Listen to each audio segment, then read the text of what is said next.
Eugene, thank you for the introduction.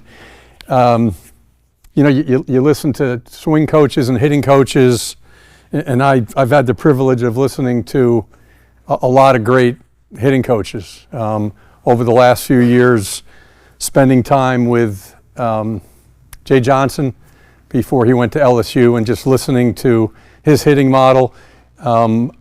I'm probably as proud of, I spent 5 years with the United States Women's National Softball Team. You talk about hitters and what they have to do, and I say this to some of the big league hitters that I talk to. They're taking 70-mile-an-hour fastballs from 43 feet away, and with the rise ball that typically big leaguers don't have to deal with to an extent, and they're still hitting them. So the hitting part, if you put 10 guys in a room, 10 hitting coaches in a room, probably the one or two things that they're going to agree upon is what? Need to see the ball. And if you watch interviews after big league games, when guys are on a roll, right, when they're 3 for 4, they're not talking about launch angles. They're not even talking about their feet. What are they saying? Ball looks really slow. I'm seeing the ball really well. And one of the things that's interesting is that you've got to kind of know who you're talking to. And I spent a lot of times with college programs, and sometimes you've got the compliance people, you've got the PhDs in the background, you've got the coach and the player. And for some of the young coaches that are out here, you kind of need to know your audience. Some people don't want the science. Some people don't want to talk about the hippocampus or space and neurons and things like that, but some people have to. And I think the problem sometimes is that we get caught up with who's going to be the smartest person in the room compared to can you teach. These are just some examples of my world, right? When I'm talking to Dusty Baker, who's entrusted me with helping his son, who's a pretty good player, I'm not going to talk about the swing, and I'm not going to talk about hitting. It's going to be more about learning how and teaching him the difference between seeing and looking. As I said before, I have a gold medal, which was kind of neat. I had a chance to win a gold medal with the United States Women's National Team, and I've learned with working with female athletes, you better watch your tone of voice, and it's all about them caring and knowing that you care about them before they're going to trust you. And it's about the timing piece of it also.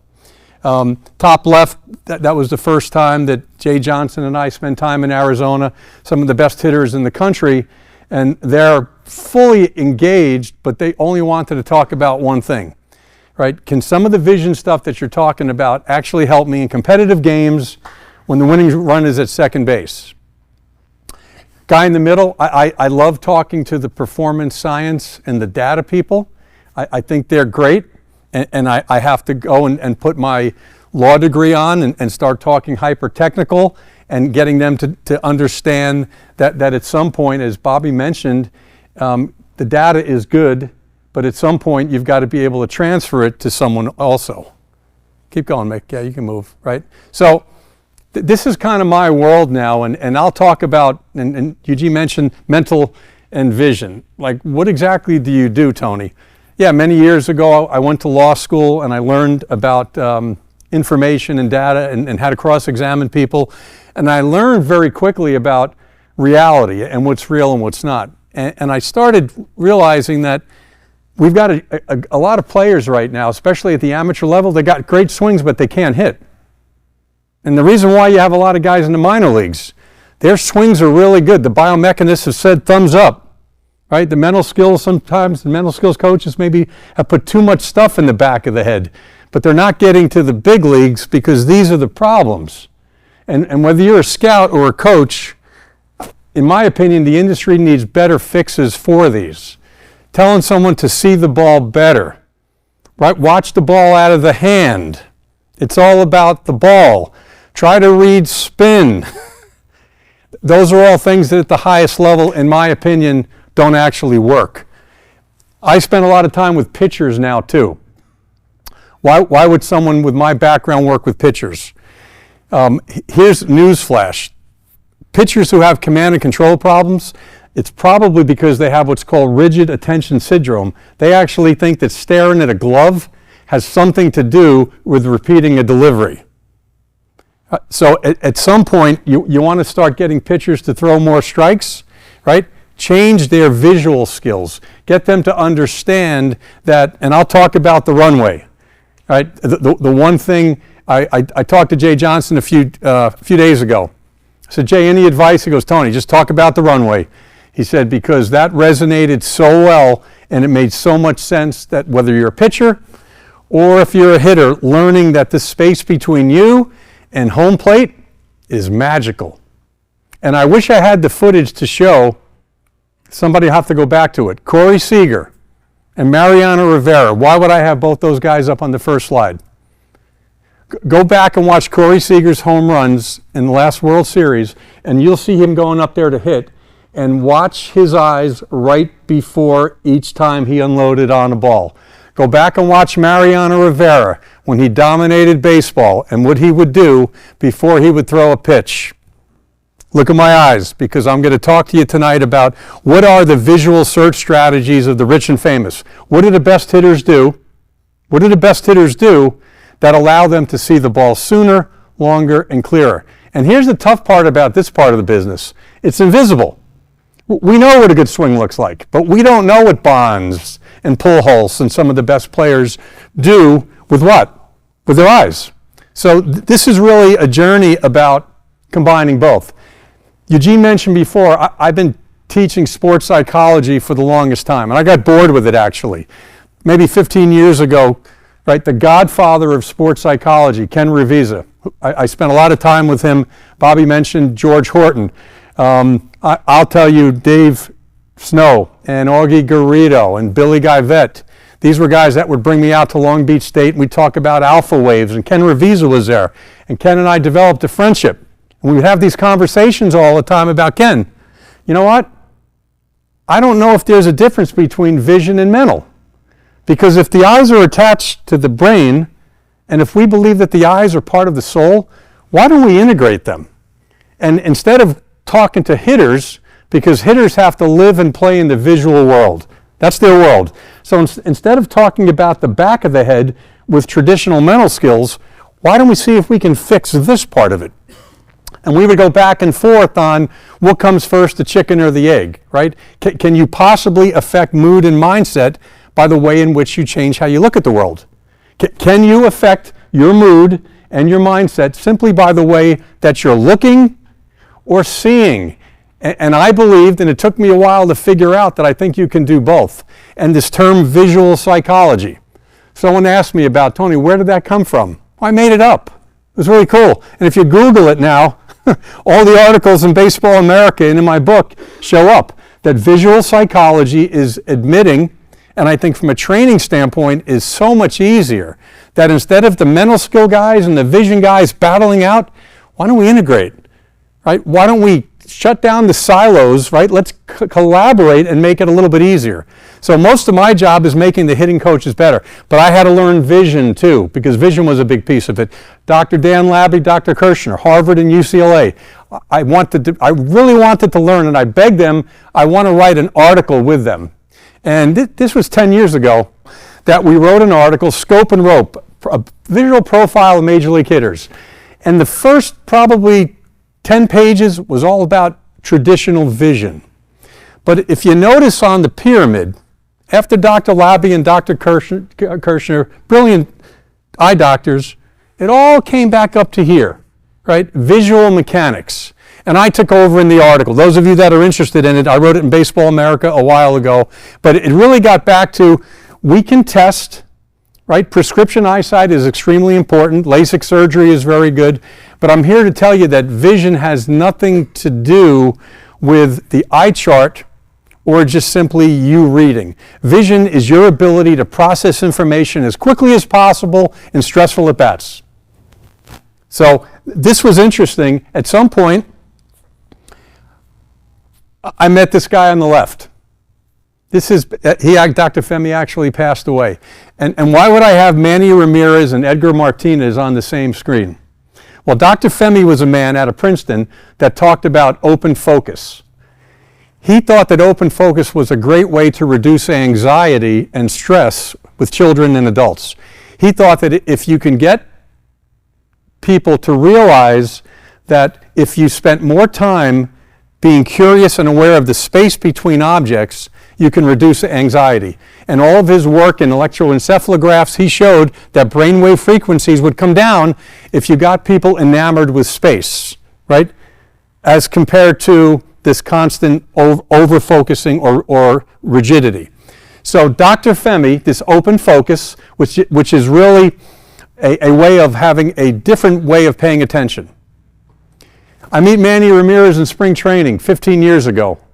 I'm working with a bunch of high miss players with the Boston Red Sox, and Manny comes by and he's listening to me talk about space and runways, right? And it was the first time that he saw the ring, right, that he decided he wanted to create. And I remember talking to him that day, and an hour later, Manny Ramirez says to me, Tony, you know what? When I look at nothing, I see everything. And when he first said that, I'm thinking, well, this is just Manny being Manny. Those of you that don't know who Manny Ramirez is, he was a pretty good hitter back in the day, right? High average, put balls in play pretty good. But when Manny said, when I look at nothing, I see everything, I connected the dots. Here was Dr. Femi, a 92-year-old professor out of Princeton that kept saying, right, we are going to reduce anxiety in people if we just get them to simply see and look at everything at the same time and be so enamored with the space. So if I'm in open focus right now, for an example, and I've got my daughter Michaela right over here, I see Michaela, but I'm so curious about the space in between her. And I'm so curious about the space to her left and to her right. That's not peripheral vision. Open focus, which was originally created for meditation and anxiety. Well, Manny Ramirez, right, started talking about this is how, when he was going well, he was so enamored with space. Edgar Martinez, 7 years ago, I get brought in the typical dog and pony show where Tony goes in for a day and I talk about X, Y, and Z. And the mental skills coaches, boo, and the vision guys say, boo, you have a law degree. What are you doing talking about this? And Edgar Martinez is sitting in the room. And he says, Tony, I have a question. He says, you're the first guy that actually explained what I was doing when things were going well. Edgar's famous for the high-speed pitching machine. Edgar Martinez, those of you that know the story, he would put letters and numbers on tennis balls. And I asked him about it. And he said, you know what, I have to be honest with you. The people that had that product wanted me to do that. The only reason why I put those balls on that machine and before games with track balls at 105 miles an hour is that I needed to create space. I needed to cheat. I said, Edgar, what do you mean cheat? He said, well, I knew if the ball was coming in at 100 miles an hour plus, right, I couldn't get stuck on the ball, and I certainly couldn't get stuck seeing where the ball was coming out. Because if your eyes get stuck on the back of the ball and that ball comes out, well, guess what? 87 is going to look like 97 at some point. So Edgar was able to say, yeah, I would learn how to cheat. And he kept using that word, cheat. I'm cheating because it wasn't about the ball. Go ahead, Mick. It wasn't about the ball. It was about the space in front of the ball. So many worlds collided here. I'm giving you a quick background, then we're going to get into the nuts and bolts. So you have Manny Ramirez, when I look at nothing, I see everything, right? Whoa, right? Albert Einstein, pretty good hitting coach, right? Space and time are interwoven into one fabric. And I was convinced that the fabric that Einstein was talking about was the runway. This was the environment in which the human brain and eyes will pick up balls better and be able to track moving objects better if you can learn and teach. There's ball flight, but I'm going to be really curious about the landscape in which the ball was traveling into. All teachable, and we'll show you how to do that at some point. Then you had Dr. Les Femi, my man. The perception of a stimulus can result in an emotional response, basically saying how and what you pay attention to affects your mood and your mindset. There was the connection that I needed. Psychologist, physicist that all major league teams now use as kind of a stepping stone. The light entering the eye is not just randomly scattered, it is arranged by the environment. So anytime that you have a ball that's being thrown, the better hitters, and what the brain and eyes want to do is kind of have the environment or the land near it as a way of helping estimate time to collision. He was nice enough to write the forward in my book, Coach Johnson. If you fix your eyes, you fix your swing. You talk about in the middle of the game when you know what's hitting the fan, and I'd like to believe that Bobby would agree, right? If you can just get them away from the mechanical world and get them to realize, you know what, if I just see it sooner, right? If my timing is better, and I hear hitting coaches all the time, well, Tony, the vision stuff, it's more of a timing issue. Newsflash, vision is time and space. It's not one or the other. Guys that are struggling with their timing is because what they're seeing or their lack of seeing didn't allow them to start the swing. You want to talk about brilliance. He actually lives in Knoxville. I'm going to actually see him tomorrow. Tim Nicely. I don't believe in any products or endorsements, but some of you have seen the V-Flex, right? If there's one product that I'm like, holy mackerel, this is what's teaching where hitters actually make decisions, Tim Nicely. Baseball is possible because of the perfect nature of light and the brain's ability to interpret its electrical magnetic patterns. And I don't want to turn this into a PhD, but this is the information that I have to provide when the really smart people are in the room. And then we get rid of it, and then it's all about teaching. Open focus. I just want you, even the 12 and 13-year-olds that are in the room right now, okay? Because this could change the way in which you hit, that at some point you're going to trust your swing and you're going to realize open focus encourages players to center on the ball while being simultaneously and effortlessly aware of everything around it. Stop right there. Tennis. I spend time working with outfielders on first step quickness. Now, why would somebody who teaches visual mental skills work with outfielders? Newsflash, there's no such thing as first step quickness, okay? Your brain has to take in information from the eyes. So guys that want to have better range left to right, or the right fielder who's been told you can't play center field because you don't have the foot speed, teaching them about space and open focus is tremendously important. Next. You can skip on the next one, Mick, yeah. So let's cut to the chase. NCAA compliance. When a college program brings me in, they can't bring in a hitting coach. So I have to talk in this secret language. I can't say batting. I can't say rotation. The camera is the head. The lens are the eyes. The film is the brain. The picture is the barrel, because it's all about, can I simply take a good picture with the barrel? And light and space are the ball, right? This is the beginning of getting the players to understand the concept. Measurables that matter. Right? Everything is all about data now. Tony, how do you know that getting hitters to see the ball better will help? I mean, are you kidding me? Right? I think most of us would agree that 1-0 is better than 0-1. I think we'd all agree with that. Every hitting coach would agree. 3-1 is better than 2-2. So every time that you're able to say yes or no to a ball that's not in the strike zone, you're going to win. All the statistics in Major League Baseball and in Little League will say that if you've got more balls than strikes, you're going to be in a much better position to hit. This is a term that I made up more for the college program. KBPIPWRSP. Anybody know what that is? I'd be shocked if you did because I made it up. Strikeouts compared to balls put in play with runners in scoring position. What a concept. Okay? Can you put a ball in play? And at the college softball level, where I still spend a lot of time with, just putting a ball in play when there's a runner on third base, you're going to win. And I think you're also seeing the game change a little bit now, better bat-to-ball skills. And yes, strikeouts are cool because of exit velocity. And yes, eventually you'll put a ball in the seats, but at some point, right, can you have better contact? Can you have better estimation to time to collision skills when there's a runner on base, having nothing to do with your swing?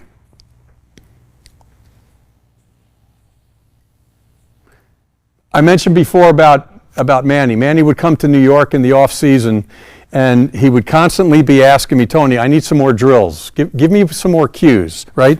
See if you can create more of these patterns so we would have a catch back and forth with. And it was interesting, not that he would say this, right? But this is the end game, whether you're a 12-year-old or someone playing at the major league levels. Can you put the thinking part of the brain on vacation and let the visual system control the universe?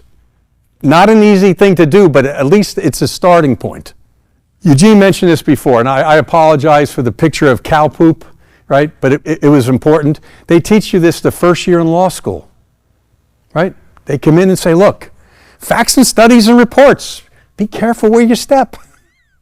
Okay? Are they anecdotal? Is it someone's opinion? Is it a clinical scientist that has a product?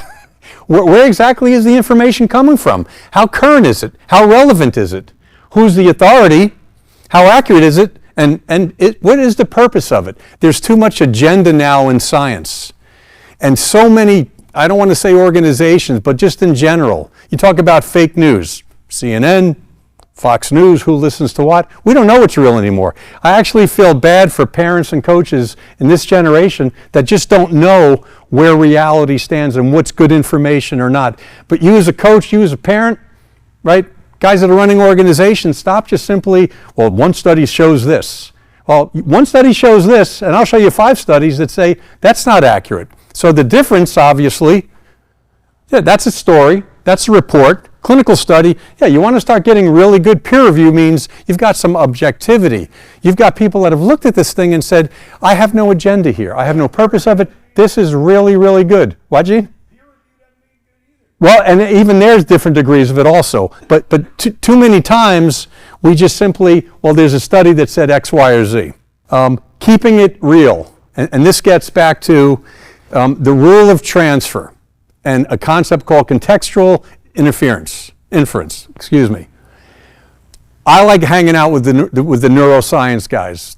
The cognitive psychologists and the PhDs are great. I love it. But if you're going to talk vision and hitting is a neurological reflex, okay? Those are the people that really know their stuff, okay? And what they'll constantly be saying is that some of the drills and some of the games that we're using for vision training, if it's not done in the same environment that you're playing in, you have to be very careful of the ability to remember that. All right, that becomes extremely important. Next slide. So this is one of my pet peeves, is I continue to teach sports psychology, and I love mindfulness. I want to be mindful. I teach my daughter to be mindful. I don't want to be mindful when it's time to play. I want to be mindless. And you hear so many, with the best of intention of the life coaches and the mental skills coaches, we want to be mindful, right? Right? We're going to just continue to provide people with things to think about, right? When it's time to hit or pitch, let's do less thinking. So mindless, which is a term you typically don't hear, when I say that sometimes, Tony, that's ego. That's being controlling. That's being on automatic pilot. Yeah, being on automatic pilot and letting your body just simply do what it's supposed to do. Right? How about being eyeful? I made that term up too. Eventually, after a while, it'll be in Google, right? I want to be eyeful. I want the eyes to take over the body when it's time to hit. I love this one. Oh, you want to go back to that a second, Mick? Yeah. Using a technique to find the zone is like using witchcraft to make the sunrise. We're all chasing the zone. We're all chasing that area that doesn't really exist, and we're forcing it sometimes with our athletes. Yep. Speed of thought, 00833. The speed of light is about 189,000 miles per second. Speed of light versus the speed of thought. Why is that important? Next. It's important as in if we think too much and just simply don't allow our eyes to see the ball, right? And the ball doesn't exist, by the way, in the brain. It's light, right? Light is the universal language for the brain to see. It's all about the light coming off the ball. This is the other piece that's kind of crazy, and I know the 12 and 13-year-olds are looking at this thing. Space is invisible to the external world, but inside the brain, it's part of the processing formulas neurons need, right? Tim nicely was emphatic for years trying to get me to understand this. I never got it until I realized that the space that he was talking about, this space that exists between me and the camera right here, it's invisible. But the brain needs that information to process information. It is real. It is three-dimensional. It's the way in which we operate. You take it away, you're not able to effectively see and effectively make decisions. Next. Eugene mentioned Rob Gray. Rob Gray I've had conversations with him for the longest time. He's very diplomatic, right? When he starts talking about these decision making and these brain training things, okay? You see so many toys that are out there, laptops that are out there, goggles that are out there. Am I saying that they're wrong or right? That's going to be up to you. But you know what? From a college standpoint, time is our most precious commodity, and it's expensive. And I don't know if I want to have athletes spending time on something that eventually is not transferable. This is the same thing, right? People ask me all the time. I remember talking to Andy Stankiewicz. I'm going to go visit Andy next week, right? Jay Johnson said, Andy, you got to talk to Tony. He's the vision mental guy. And the first thing Andy says to me, Tony, what about this product or this product? And I'm not going to mention any of the products, but read what I have to say about them, okay? The brain is really good about gimmicks, okay? It knows when it's not in real space. So anytime that you're looking at a laptop, possibly putting goggles on, or putting things in front of the eyes, show me the report, show me the results that say it's better. If it's working for an organization, keep doing it. But the feedback that I get from organizations is that they're spending a lot of money on these training equipment that doesn't pass the scrutiny level of some really smart people, the neurologists that we're talking about. So what products? I don't sell any products, right? This is more about concepts. Vision training. Again, for those of you that like to read, right? One-dimensional images are incapable of producing an actual interference pattern. What does that mean, right? When you're staring at a TV screen or a laptop or anything like that, it is much different than you standing in nature in 3-dimension. The brain at that point is able to process information much more effectively. So you might be getting better at the game, but to the extent that it allows you to be better come game time, that becomes the challenge. Test it and train it in real space. Trajectory estimation, timing control, perception speed, distraction control, impulse control. You hear that all the time. How do you test that? Right? This is actually kind of funny. I need a young player to come up here. Can you come up here? Right. So I'm going to test his ability to stay back on a changeup. I'm going to test his impulse control, but I'm going to do it in real time. What's your name? Tyler. Tyler. Okay. So I want you to put your hands over mine. Okay. You ever play flinchies? Back in the day, we played flinchies all the time. So I'm going to fake you, okay? But you can't pull out until I can grab you, right? So you've got to wait for me. I got you. Come on. Oh, not yet. Wait for the big move. You want to talk, you want to train players to be visually neutral and not make the move too quick? Oh, not very good. The scouting report on you is going to say you got bad impulse control. Attaboy. Good. Now, hey, don't even look.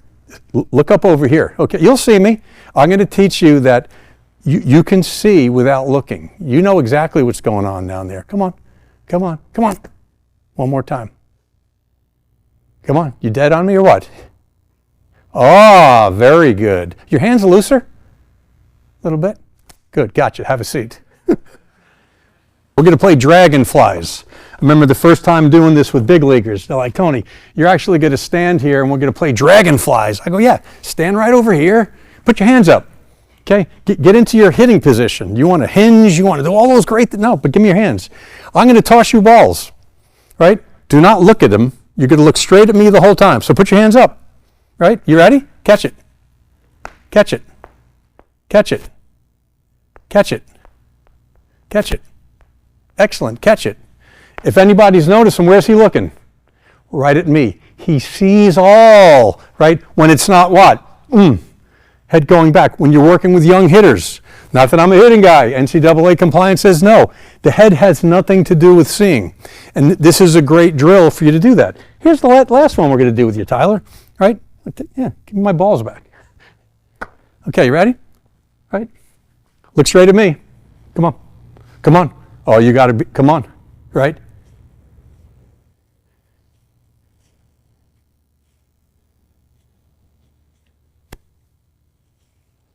You want to start teaching, you have a seat, Tyler. You want to start teaching open focus? Start doing that as a warm-up.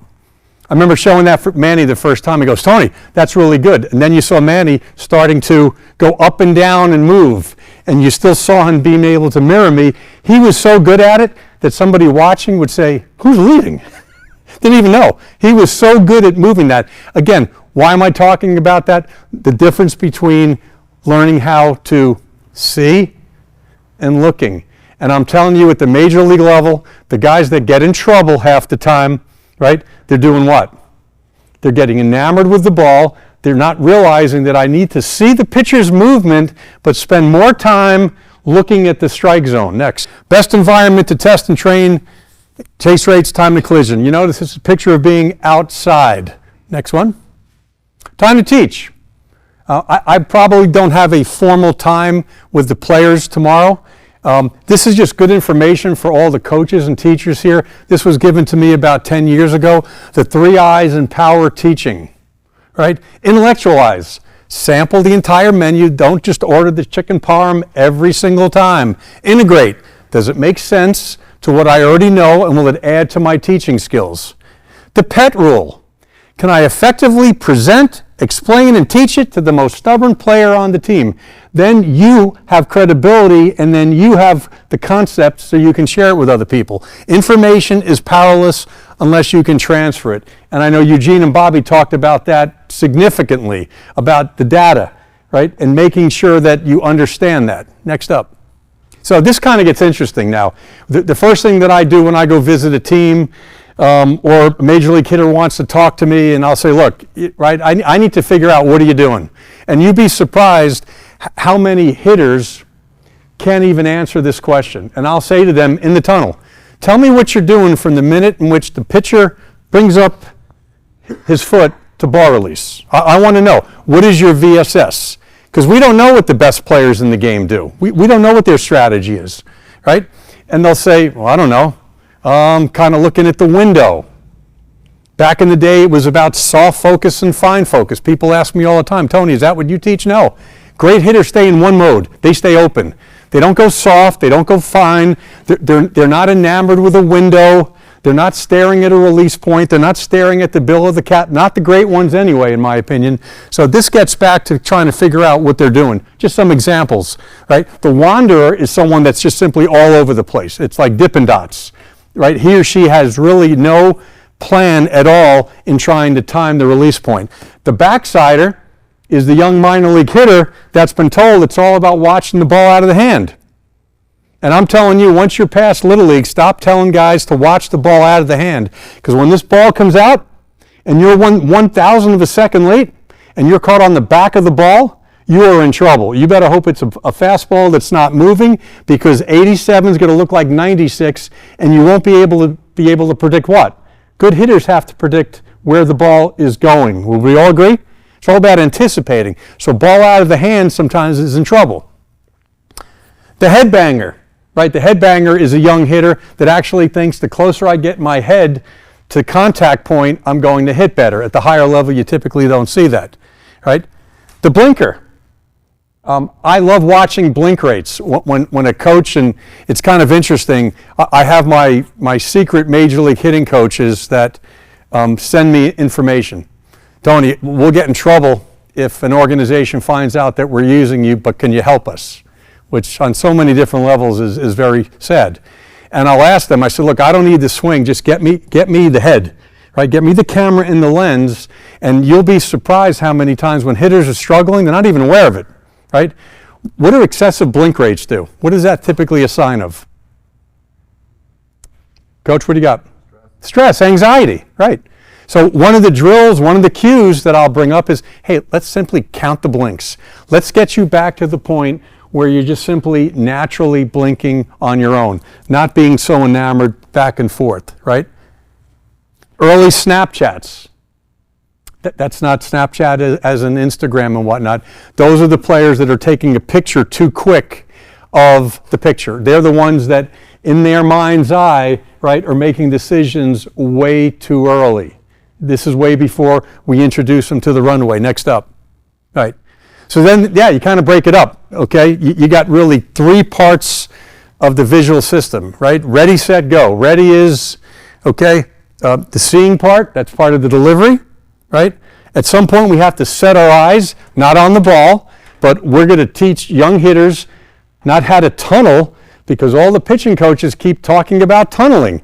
So to beat the tunnel, we're going to show you how to funnel. We're going to teach you how to do things better. By the way, can we stop telling hitters, right, to look at the pitcher with two eyes and be binocular? That's not what the best hitters in the game do. And I don't mean to be old school, okay, but those are two pretty good hitters right there. And Rod Carew and Tony Gwynn, right? They were more concerned and enamored with the strike zone, or what I call the go zone. They saw the pitcher, they knew when to get ready, but they were positioned in such a better way that they were more concerned and looking at the strike zone and didn't have this position out over here. And I know hitting coaches, when they'll ask me, Tony, you know what, we got hitters that are kind of skewed out a little bit. Leave them alone. You know, to Eugene's point, leave them alone. And it's not about taking the picture of the pitcher. It's about what? It's about making sure that the decision is swinging where your looking is, right? This is kind of the beginning, right? When I go visit an organization, we take a field trip. It's so funny. The first time I did this at Arizona, and I brought all the hitters onto the mound. And I wanted them to see how small what? Home plate was, right? Because hitters typically never get that vantage point. They're always standing and looking at the pitcher with all this acreage behind him. So each hitter would stand on the pitcher's mound and realize, wow, that's really small out over there. And then I would have them walk up and down, okay? I would have them walk up and down. The runway is this area that sits between home plate and the pitcher's mound. And from a hitting standpoint and from a pitcher standpoint, they have to own that. Own that meaning, you know what? I want to be curious about it. I mentioned before about Corey Seager and Mariano Rivera, pitcher, hitter. They don't know each other.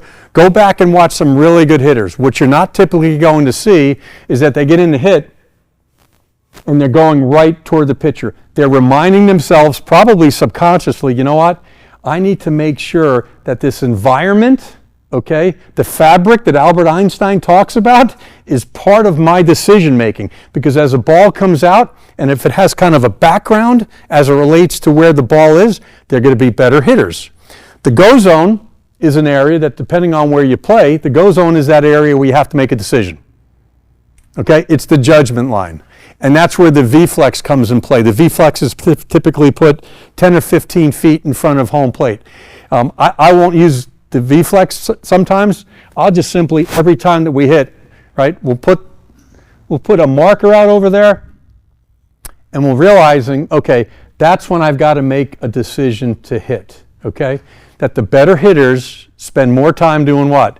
Letting the ball come down the runway, and then what I call clicking the camera to hit.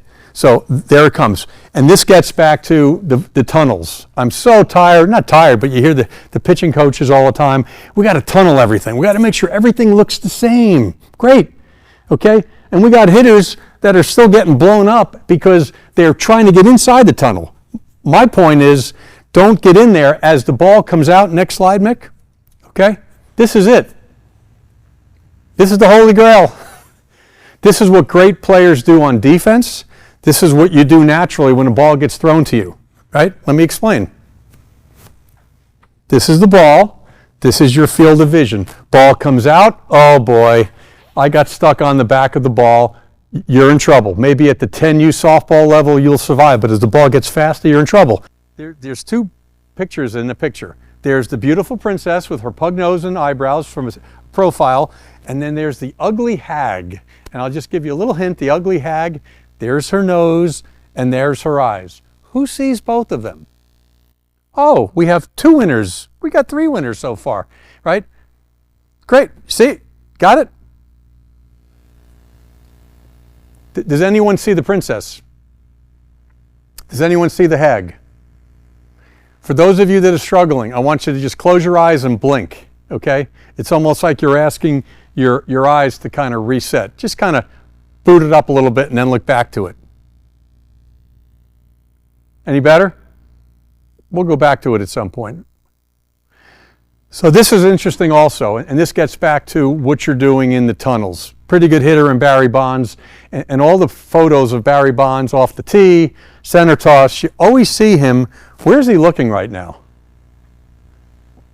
Where's Barry Bonds looking right now? The ball's about ready to hit his bat. Where's he looking? He's not looking where the ball is getting hit, but he's looking where? I'll give you a hint. I'm pointing at it. He's looking at the go zone because he realizes in the game, forget major league hitters, girls who are playing 14U softball and above, right? You don't see the ball hit the bat. You've got to make a decision to swing 10 or 15 feet out in front of home plate. So Barry Bonds, and I'm just theorizing, I've been asked for 3 years, I've been trying to ask him that one question, right? Was it intentional or was it simply casually that every time that you would take batting practice and center toss, your eyes would do this?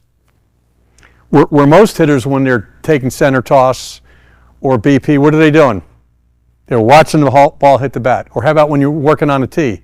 We put a ball on a tee, and what do most of us do? We get ready to hit, and it's all about this. Well, that's exactly what doesn't happen in a game unless you're playing t-ball.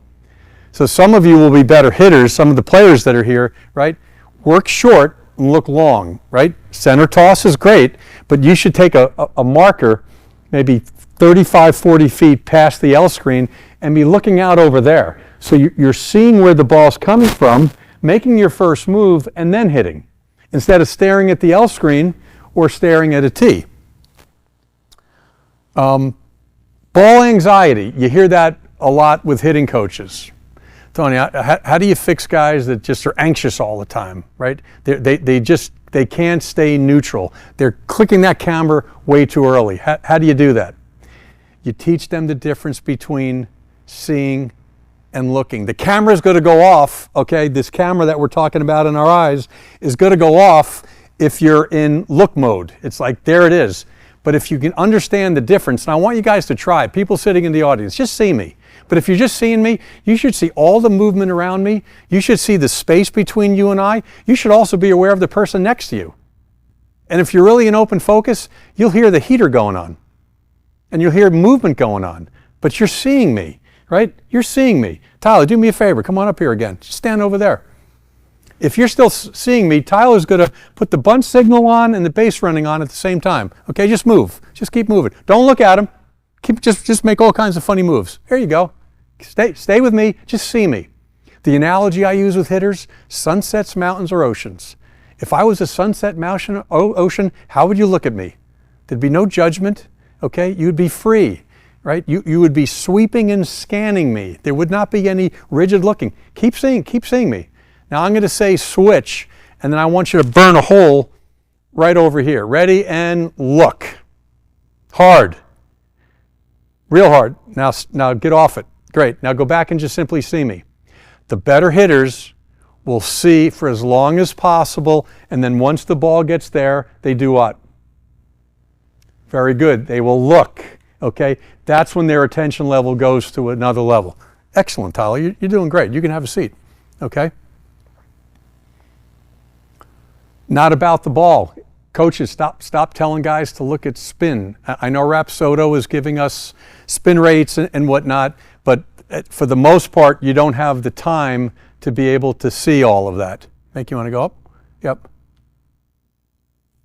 This is just an example, right? The brain will hunt shapes and patterns and what's called vectors. But if you start talking about pick up the spin or the seams of the ball, probably once you're past junior varsity, right, you're back into your speed of thought, okay? And now you're back to over fixating on that ball, where we've said before, it's not about the ball, it's about what? It's about the space in front of the ball, that you can both see the ball, as Dr. Femi talked about before, you can both see the ball and where the ball is going. That's what the elite hitters in Little League and in the big leagues are doing. Here's the other kind of an interesting, right? Everyone, at some point, you got to get your eyes to the release point, right? Girls that are here for softball, at some point, you have to go and see the ball this way.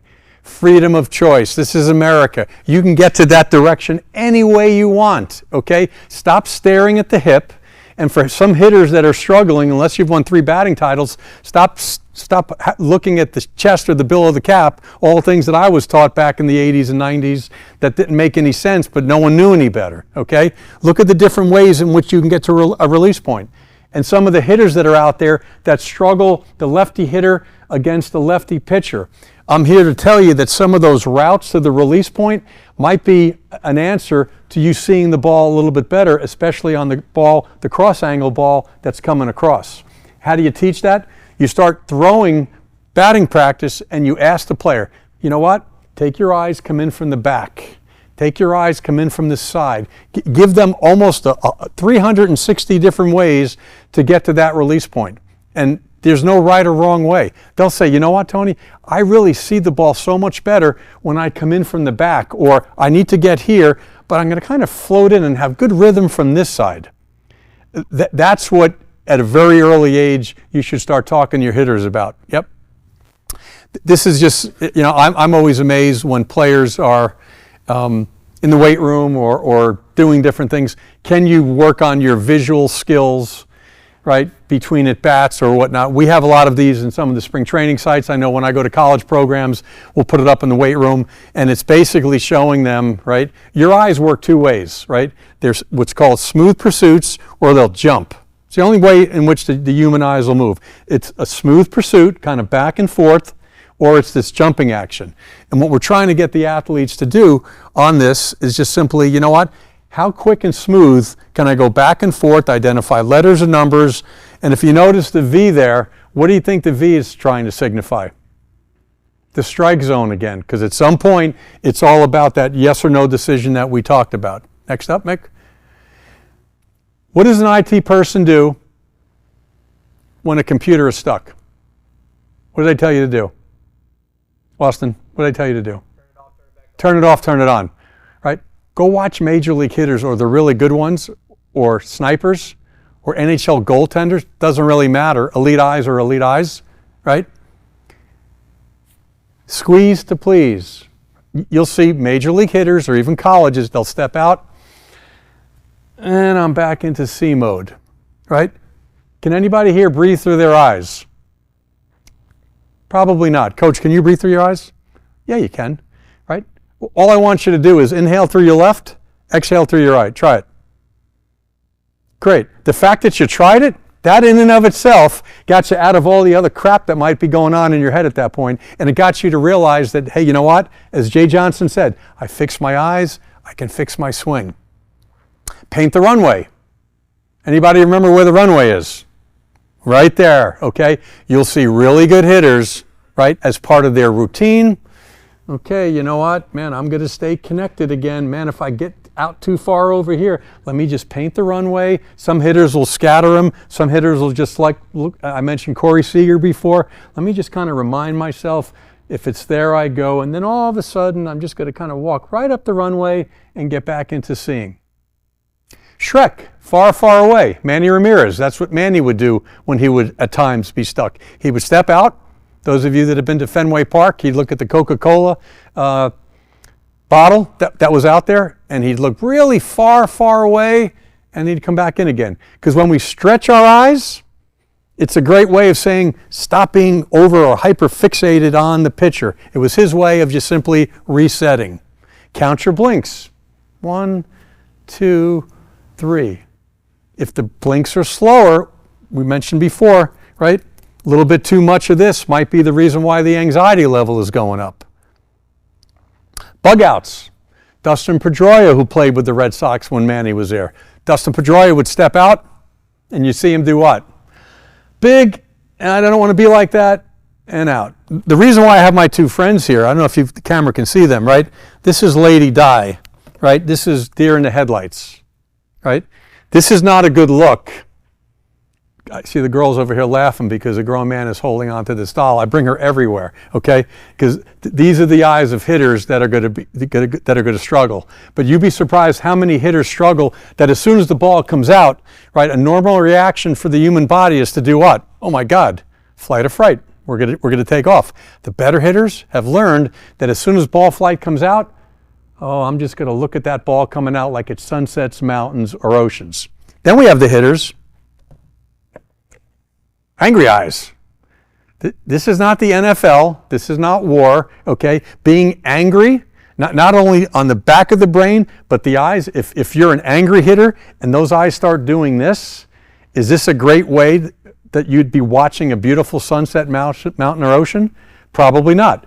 And as funny as it is, you'll see hitters, right? When I show them high-speed camera work, and they're not even realizing this. They're not even realizing this. Aaron Judge, pretty good hitter. Go back and watch Aaron Judge this year and the year before. I had an opportunity to ask someone who works with him. And I don't even know if Aaron Judge was aware of it. I think someone had mentioned to him that he was starting to grimace and be really tight in his mouth. And you go back and watch all of his majestic year, you know what Aaron Judge would do as soon as ball flight would start? He'd open his mouth. Why would you open up your mouth in the middle of an at-bat? Why would you do that? You talk, yeah, that's exactly right, okay? All of a sudden, the mouth is open, the cheekbones are relaxed, the eyes stay relaxed and softer, better way to hit, as compared to this, right? Little things will affect your visual system, and certainly learning the breath and learning what your face is doing is extremely important.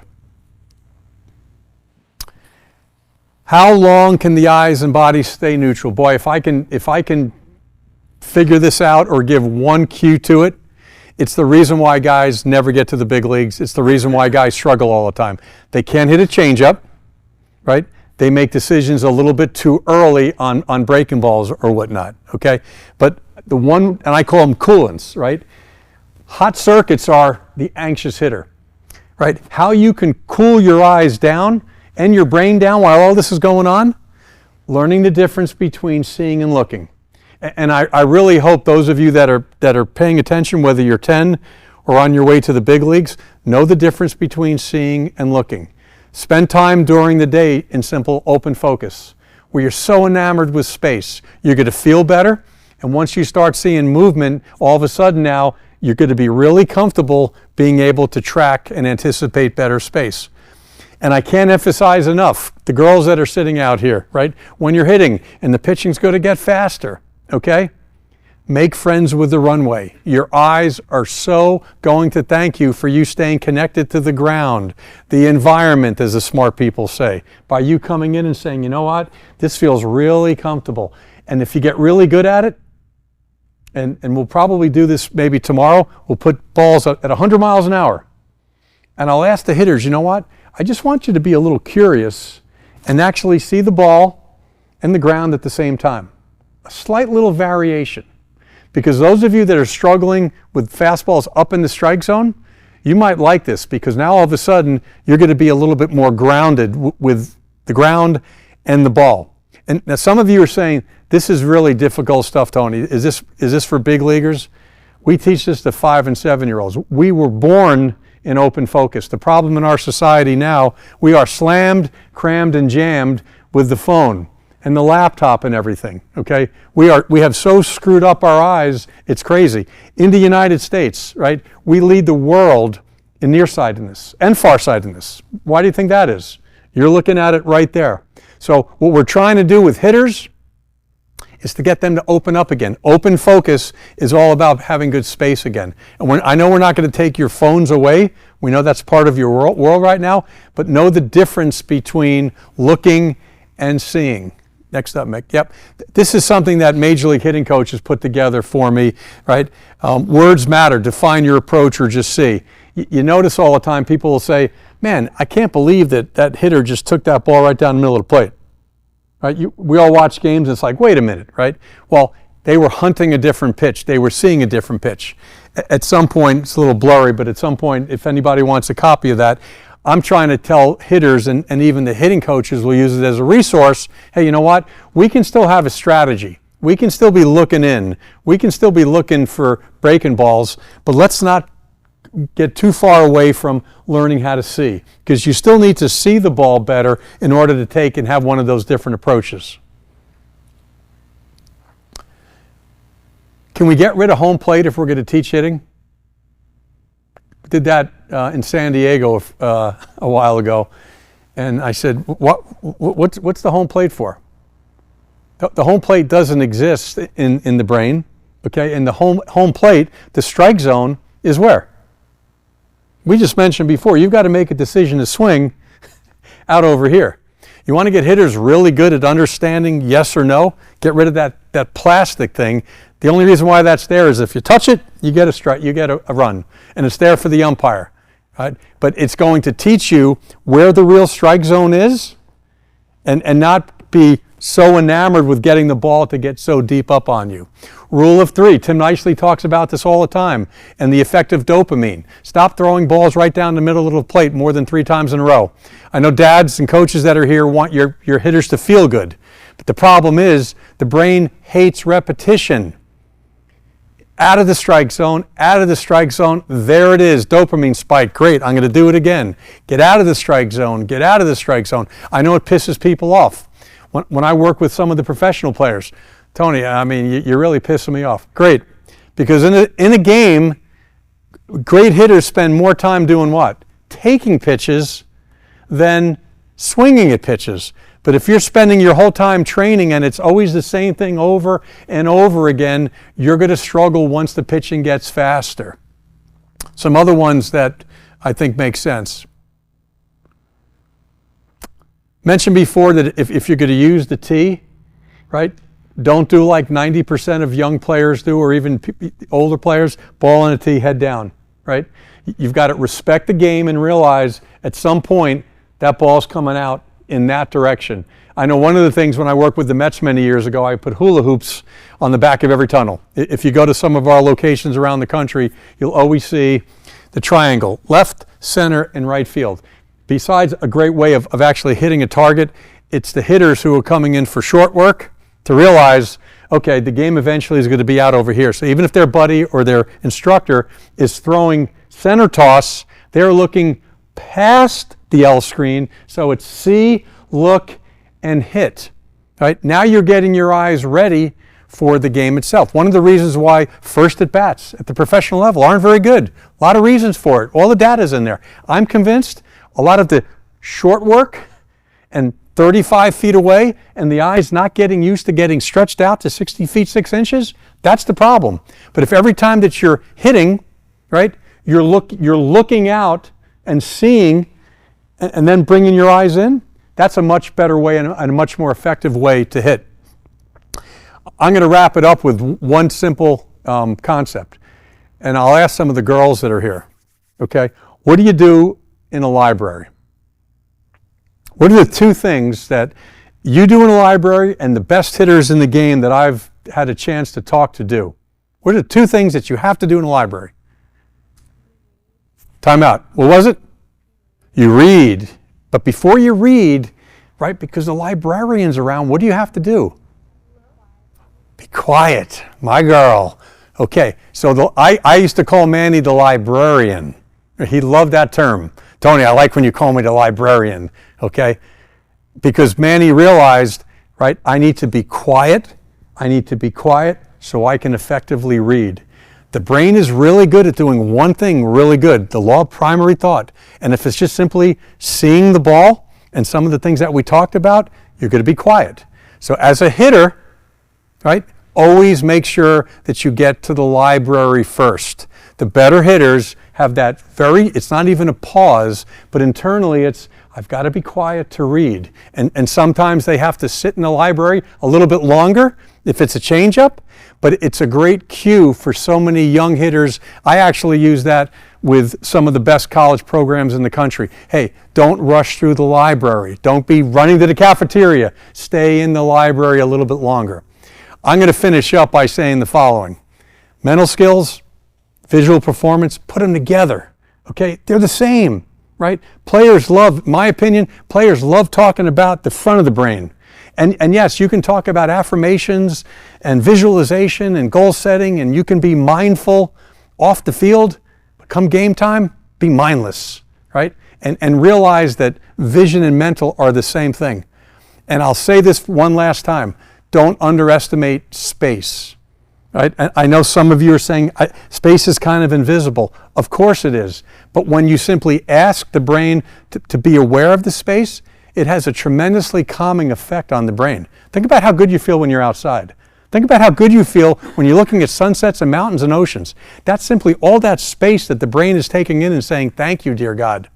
The better hitters, use that advantage. So when they see ball, that's why the name of my book is called Beyond the Ball. It's not about the ball. It's about the space, right, that they live and can control as they get ready to hit. Don't run away from this topic. And unfortunately, at this point, there's a lot of, I don't want to say wrong, that wouldn't be politically correct, but there's a lot of college programs and organizations that are in a rat hole, right, thinking that vision training is going to get players better. If it's not done in real space, if it's not done outside, and if it's not done in the batter's box, probably with the hitting coach there, the hitting coaches are the best resources to teach this stuff. Not the mental skills guys, not the vision training guys, not consultants. They're the ones. They're the ones, and that's why the secret major league hitting coaches that I use, they love it because when guys are struggling, they've got 7 or 8 more different toolboxes that they can talk about. But those of you that are coaching at the amateur level, we know how important seeing is. And I'll tell hitting coaches all the time, you know what, tell your hitters, right? Hey, you know what, just take your horse shit swing and be on time. Because at some point, it might not be biomechanically correct, but if their visual skills are really good and they can find the barrel, that's going to win ball games, right? And don't underestimate that. I think because it's invisible and because when people say, well, we're going to work on vision, it's not about the eye doctor. Vision is mental, right? Make sure you integrate both of that. And once you start doing that, some of you guys are going to be much better coaches.